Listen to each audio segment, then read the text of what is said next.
اللہ سے راز و نیاز کی باتیں، جو باتیں بندہ کسی سے نہیں کر سکتا وہ اپنے رب سے ڈائریکٹ کرتا ہے. اپنے دل کے سارے دکھڑے اپنے رب کی دہلیز پہ رکھتا ہے اور اپنی ساری ضرورتیں مالک کی چوکھٹ پہ رکھ دیتا ہے. اور اس سے مانگتے ہوئے بندے کو شرم نہیں آتی، حیا نہیں آتا، بلکہ اس سے مانگتے ہوئے فخر محسوس ہو رہا ہوتا ہے کہ میں اپنے رب سے مانگ رہا ہوں. کسی اور سے مانگیں تو جھجک لگتی ہے، لیکن مالک سے مانگیں تو اپنائیت کا احساس ہوتا ہے کہ میں اس سے مانگ رہا ہوں، اس لیے کہ وہ ہمارا رب لگتا ہے. ہمارا اس سے ربط کتنا گہرا ہے. مسجد نبوی کا ایک کونا تھا اور ایک بندہ وہاں بیٹھ کے دعا مانگ رہا تھا. اس کے دعا کے لفظوں پہ غور کیجئے. اے اللہ، میں تجھ سے اس لیے مانگتا ہوں کہ تو میرا اللہ ہے، تیرے علاوہ میرا ہے بھی تو کوئی نہیں. تو یہ وہ دعا مانگ رہا تھا اور مسجد نبوی کے کونے میں بیٹھا تھا. حضور نے دیکھا تو ایک صحابی سے کہا، وہ جو دعا مانگ رہا ہے اس کو جا کے بتا دو تمہاری دعا قبول ہو گئی ہے. وہ مانگ اس ڈھب سے رہا ہے. تو یہ دعا اپنے رب سے نیاز ہے. دعا خود عبادت ہے. جب تمہاری ضرورتوں کا کفیل وہ ہے تو پھر اس سے نہیں مانگیں گے تو کس سے مانگیں گے؟ اور جب اس سے بندہ مانگتا ہے تو پھر وہ مانگنے والے کی لاج بھی رکھتا ہے.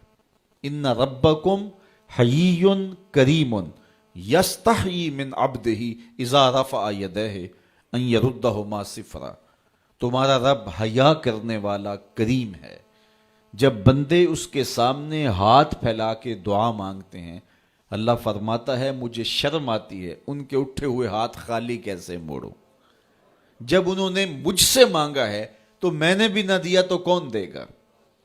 میں ایک سادی سی بات کرتا ہوں. اتنے لوگ جتنے لوگ یہاں بیٹھے ہیں، اگر کسی دنیا دار کے ڈیرے پہ چلے جائیں اور اس سے کوئی چیز طلب کریں اور وہ دینے کی استطاعت رکھتا ہو تو وہ کیا خالی لٹائے گا؟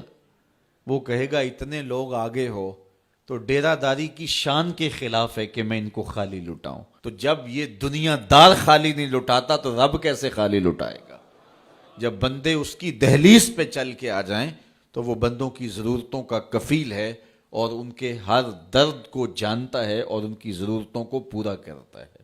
علماء نے کہا دعا ہر صورت قبول ہوتی ہے.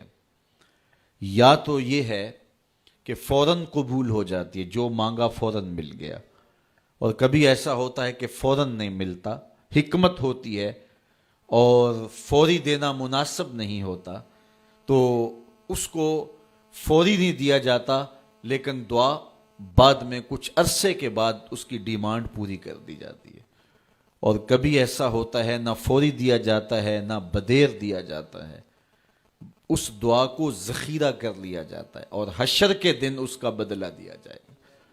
اور روایت میں آتا ہے حشر کے دن جب ان دعاؤں کا بدلہ دیا جائے گا جن کا بدلہ دنیا میں نہیں ملا تھا تو لوگ آرزو کریں کہ کاش کہ دنیا میں کوئی دعا قبول ہی نہ ہوئی ہوتی، سارے صلے آخرت میں ملتے.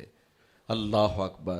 کبھی ایسا ہوتا ہے جو مانگا جاتا ہے وہ نہیں دیا جاتا، اس کے بدلے میں کچھ اور چیز دے دی جاتی ہے جو اس کی ضرورت ہوتی ہے اور جو اس کے لیے مناسب ہوتی ہے. وہ کچھ اور مانگ رہا ہوتا ہے لیکن اللہ اپنی حکمت کے تحت اسے کچھ اور عطا کر دیتا ہے. بہر صورت دعا قبول ہوتی ہے اور بندوں کے اٹھے ہوئے ہاتھ اللہ پسند کرتا ہے. آج یہ بھی بحث چلتی ہے نہیں مانگنا چاہیے، فلاں وقت میں نہیں مانگنا چاہیے. تو وہ کہتا ہے مجھ سے مانگو جب بھی مانگو، میرا دست کرم تمہیں دینے پہ آمادہ ہے. اور اگر کوئی نہیں مانگتا تو فرمایا کل ما یابو بکم ربی لولا دعاؤکم، اے محبوب فرما دو اگر یہ نہیں مانگیں گے تو اللہ بھی پرواہ نہیں کرے گا. مانگنا تمہاری ضرورت ہے، اگر تم مانگتے رہو گے تمہاری جھولیاں بھرتا رہے گا، اور اگر تمہیں اسے نہیں پکارو گے تو وہ بھی تمہاری پرواہ نہیں کرے گا. تو اس کے حضور دعائیں مانگو، اپنی آرزویں پیش کرو، اپنی تمنائیں اس کے حضور پیش کرو. اچھا دنیا داروں سے مانگیں تو اپنے لیے مانگتے ہیں، لیکن اللہ سے مانگو تو اپنے لیے بھی مانگو، اوروں کے لیے بھی مانگو. وہ کریم ہے، وہ دیتا ہے اور خوش ہو کے دیتا ہے، تو اس سے مانگو، اس سے جھولی پھیلاؤ.